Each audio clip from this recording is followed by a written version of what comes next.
So, I want to just kind of briefly talk about, or maybe not briefly, but I want to discuss this crazy phenomenon that's going on right now. I'm gonna be 1,000% honest. You guys make me sick. You freaking cover chasers. All right, let's get right into it, man. You cover chasers, man. Man. It's like, look, I understand a lot of people be like, yo, people go buy what they buy. It's not your money. Why should it matter? But it's like, dude, at the same time, are you even reading the comic book? Like the Batgirl craze that happened back in 2018 with those covers, people literally were like scalping those books up to $50, $60, $70 for a picture of a sheet of paper that was printed that had Batgirl on it. No freaking body in this galaxy talked about the story. I remember growing up in the 90s. I was born in the 80s, but I grew up primarily in the 90s. Picking up books because they had a cool cover, but then I would read it. Like, the cool covers draw you in, but I would actually read the book. And I would pick up a book without thumbing through it and saying, well, what was the story about? It's these new guys, these art enthusiasts that have joined in the comic book community, and everybody thought it was a great idea, and people are making money off of it. But at the same time, people don't know anything about first appearances. They don't know anything about characters' power sets. And when I'm talking about people, we're talking about the big three. Image. Well, I'm sorry. We're talking about Marvel and just DC. DC, I really don't have a big issue with them as much because they tend to only really do variants of really sticking around Batman more heavier than any other character in the DC universe. And there's just too many stinking variants, and they're too expensive. Marvel is killing, people wonder, if you're from some small town in Texas, and you might be blessed enough to have 3 LCSs in your community, you're going to probably, within the next 5 years, lose them all because with Marvel's ratio variants, incentive variants, store exclusive variants, the stores have to stay open. So they feel like, oh, I got to get this one for 25, I got to get this one for 50, one for 100, one for 500. Well, I seen one for 1,000 before. The stores are getting shut down simply because they cannot sell those books off. So all those books that they're buying are going in a dollar bin someplace. A book that wasn't really even hot, had no significance to it other than it was a cool cover. So I get on YouTube and I want to, speculate on what's the next hottest book that comes out. And all of a sudden, I'll run someplace on a YouTube channel. Oh, I'm picking up this cover. This is a neat cover. This cover. This is a hot variant. And then I run a speculators page. Everybody, I had to shut down the excessive variant chasing, cover chasers, because all they want to do is say, well, which Batman 1,000 you guys picking up? Who gives a crap, man? Like, seriously, who cares? Like, in 5 years, will any of those books be significant? Who wants a Batman 896 cover freaking G Matina cover? I'm not going to be asking for that. I'm going to be asking for that first appearance of Deadpool, the first appearance of the Dark Knight.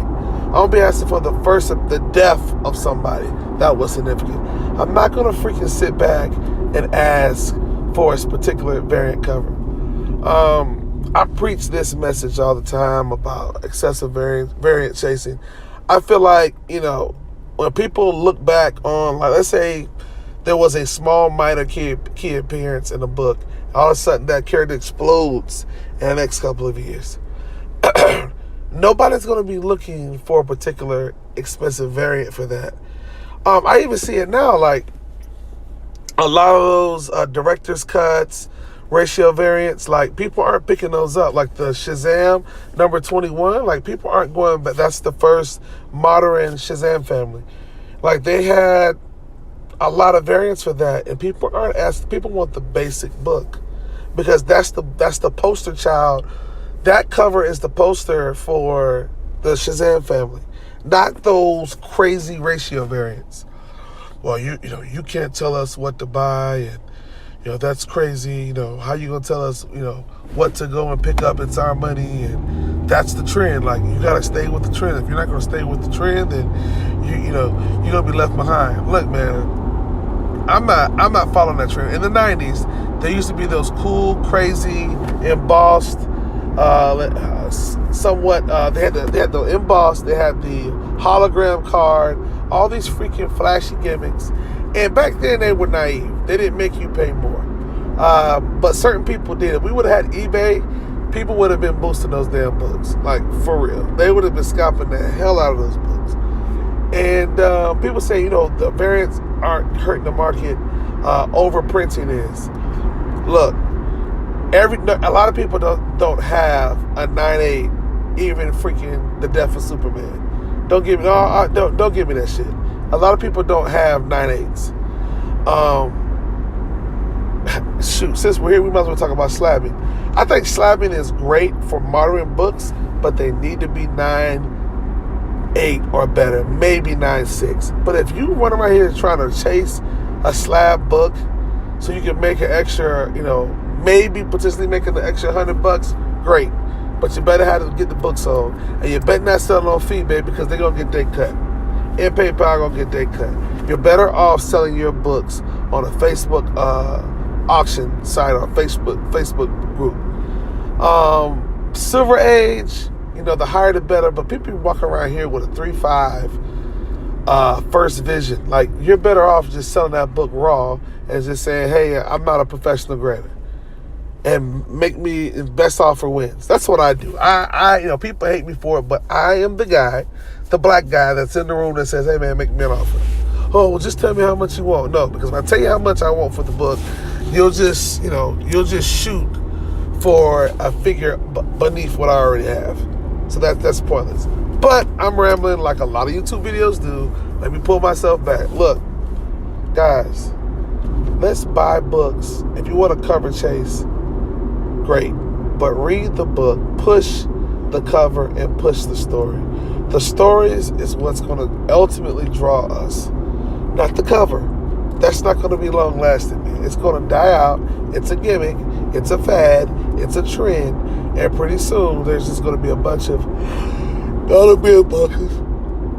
Oh, man. I make a lot of these videos in my car, so I get off work late at night. But yeah, man, like, it gives me a headache, man. Like, it's really a downer. It's pathetic that people will literally spend $200, $300, $400 for a cover and call it art, and they'll slap it and they say, oh, I have this and it's rare and it's scarce. People are chasing a lot of scarcity versus quality. I don't want, like, for instance, the Spider-Man 2099 has a second print, and it's scarce. But I don't want that book. It came with a Toy Biz. It's technically the second print. Great. It should be a $20 book. It should be actually less than a first print. Yes, it's scarce, but it's the same freaking story. Something else too. First, second, third, fourth print,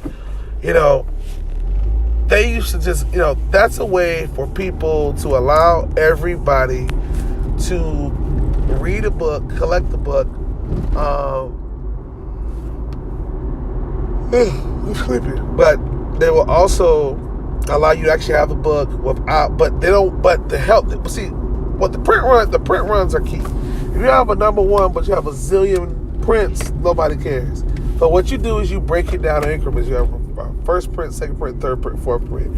You might do 50,000 per print and throw them out there, which is cool. But now people are saying, oh, well, they're not 50, 50, 50. Some of them are 50, 20, 10, and 5. Scarcity. But now you're walking around with a blank, you're walking around with a grayed out Naomi final print. Now, if that book's not popping on eBay, then I'm not gonna buy it. Like, what's the point? I don't need a final print of a book I just don't need that in my collection. Also, too, eBay is cool for coming up with pricing on your book, but it should never be used as Bible for the reason why. You know what? I'm gonna save that. That's gonna be on my next video that I'm gonna rant on. People using eBay as their Bible for buying comic books. I think that's an atrocity. Oh, well, it shows you your sold listing. We're gonna get into that, how that is crazy, how that's destroying the speculators market, and how, you know, that's changing the game. Sometimes if you have the book and it's slab, it works in your favor. But if you don't, it sucks. So I'm signing off because I know some of you guys, if you still listening, probably already mad, like saying, "Oh, he's an idiot. He's just mad because he doesn't own any expensive variant covers." And I do. I'm going to be rich one day. Hey, man, see you in 5 years. But I'll buy that $200 book off you for $30, and I'll do that. Those Mayhem variants, the Amazing Spider-Man 800 with Hobgoblin, Red Goblin ripping Spider-Man's costume. Like, that was like a $200 book. Everybody was on that. That's a freaking $50 book now. 9.8. You know why? Because nobody gives a shit anymore. You pump and you dump. You get in, you get out. I'm not about that life. I'm about, hey, that was a great story. Everybody knows the main Spider-Man 800. It was blase, blase, blase. So, we'll see what happens, man. See you guys on the next video. If you haven't already, subscribe, dislike this video, like this video. If you don't want to subscribe, that's cool too. I have a Naomi video, so you can check it inside of my channel. Talks about the secret about Naomi. It is very raw and uncut. It's from an urban perspective. If you don't know more than about 5 black people, you really shouldn't listen to that video, because you're not going to get it, and you're just going to say, oh, it's a race car, it's playing the race car, and you're not going to understand the concept, especially if you happen to not be you happen to not be a person that is of African American descent, that realizes that they're not American but African living in America. It's just not that stay woke stuff. That's just real, you know. So I push that a lot. Knowing self and knowing who you are, I think that's very, very important. But anyhow, that's my rant. Stay away from excessive, expensive variants. You know, people say buy what you like. Yeah, buy what's good. Me personally, I don't buy any more fillers. I don't buy a whole bunch of runs. If it's not hot, I don't buy it. Now, if I enjoy the story, I'll buy it. But I mean, I'm not finna. If I know that it's not gonna have any legs, at least a year from now, I'm not gonna fool with it. So I'm out. Hope you enjoyed the video. Subscribe or die.